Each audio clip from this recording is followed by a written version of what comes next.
passions as we share the stories of our lives. We're talking once again with Kenan Mujkanovic, and he's a young CEO, author, visionary, well, we could spend the whole time. But we talked earlier and just kind of got a sense of how you came to be who you are, being a Bosnian American. Your parents immigrated here from Bosnia to flee the war. And so that kind of affected who you are as a person, because when you first got here, you were strange to the other kids at school. They'd never seen someone like you. Yeah. And you didn't speak English very well. And so you really had to push forth, which you did. You told me when you go into a room, you kind of scope the room and you try to figure out, what can I gain from this experience? How can I grow? Yeah. But in so doing, you also decided that with that growth, you're going to give back. Yes, ma'am. So talk to me about this epiphany you had at age 16. So yeah, 16 years old, I had my wake-up call. You know, growing up in poverty when I was younger, I went from apartment to apartment. You know, public housing. You know, Section 8, low-income housing. My dad and my parents both worked 2 jobs each when I was younger, and it was mainly so my dad could put us in a better place, in a better environment, just for me to grow, because you know the areas that I grew up in were pretty rough. You know, there's murders, drugs, gang violence. And this is here in this region, in Kentucky. This is here in Bowling Green, and it was pretty rough. And my dad, you know, when I was 6 years old, at the end of 6 years old, my dad decided that, you know, we're gonna buy a piece of land, right? Because my dad's dream was to own a house here in America. That was his dream, and so he bought this piece of land. He took me out to. He said, "Son, this is where we're gonna build our house." We. Us, you and me. Yep. Yeah. And so as a young kid, I know what it's like to dig sewage lines, to shovel concrete, lay brick, put up 2x4s, lay hardwood flooring, put up drywall. I know the whole thing. So you built your house. Yeah, and you know, and to this day, you know, it's a beautiful house.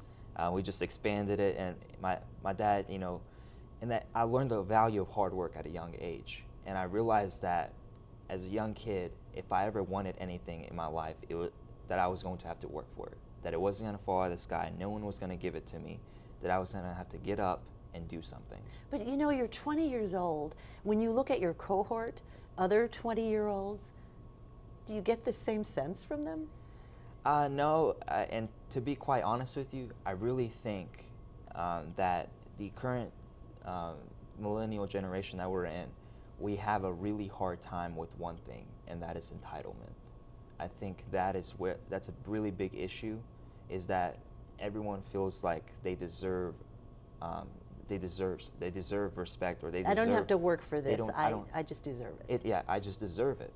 And you know, that was really, you know, put into me as a young kid, is that, you know, I see my mom and my dad work 2 jobs each, not getting to see them sometimes, and it put it into perspective for me. It's like, why are my parents working this hard? I would see my dad come home from work really tired, my mom, and this sad look on their face, and it really hit me in my soul, you know, to see how hard they work just for me, you know, just to create a better life for me.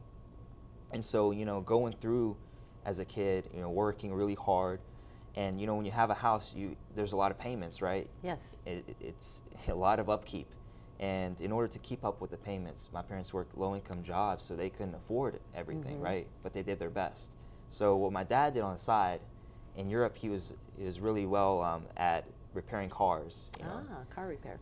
And doing body work on cars and a lot of things in automotive. So Yeah. my dad did on the side is he would repair cars, and to keep up with everything and all the expenses. And so when I would get home from work, get home from school, my dad would get home from work. We would go in the garage and work, you know, for 4 or 5 hours, and finish maybe at 8, 9 o'clock at night, 10 o'clock.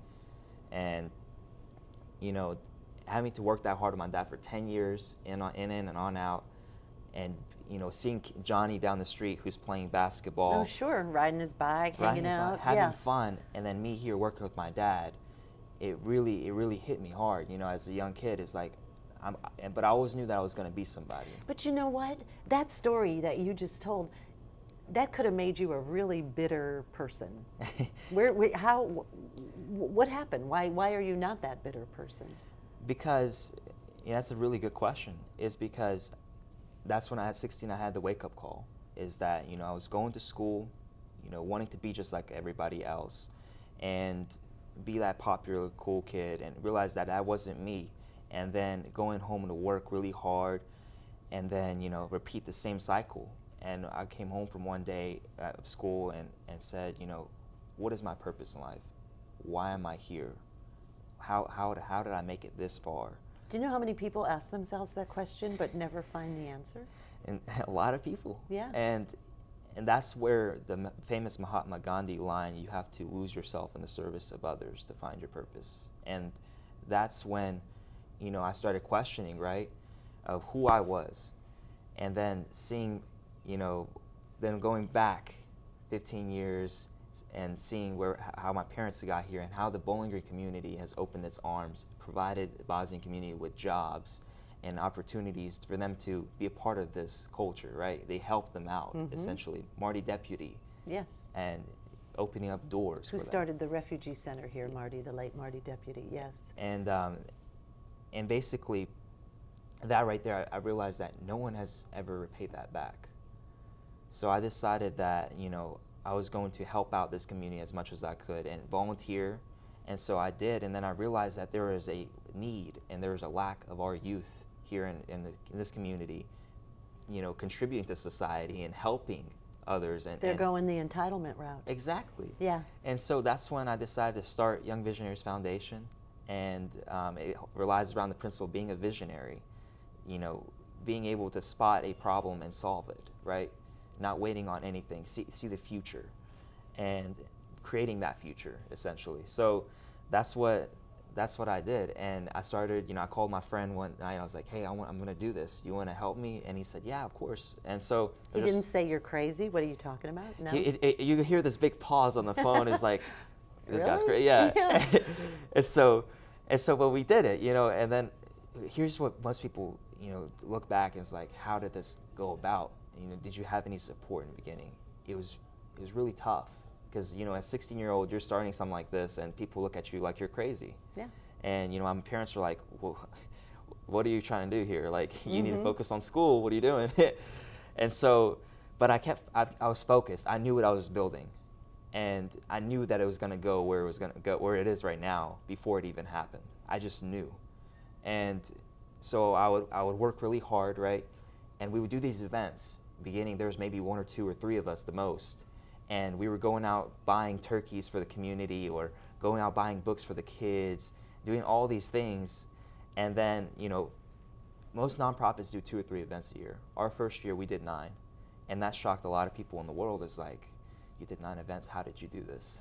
And that's when I started, you know, after the first year, I started getting phone calls from senators and you know, public officials like, we want to have you speak here and give us. You're doing good things. Yeah. Share your story. Share your story. Yeah. We're going to share more of that story. We're talking with Kenan Mujkanovic, and he's going to tell us a little bit more about the Young Visionaries Foundation and a really awesome national award that he received. You're in the company of Pope Francis and President Ali. Bill Clinton. Yeah, we'll talk about that. You're watching Coffee Near Me. We're at the Warren County Public Library. I'm Barb. And remember, you can continue the conversation. We want to hear your comments. Who would you like to sit down and have coffee with? Let us know at Coffee Near Me TV.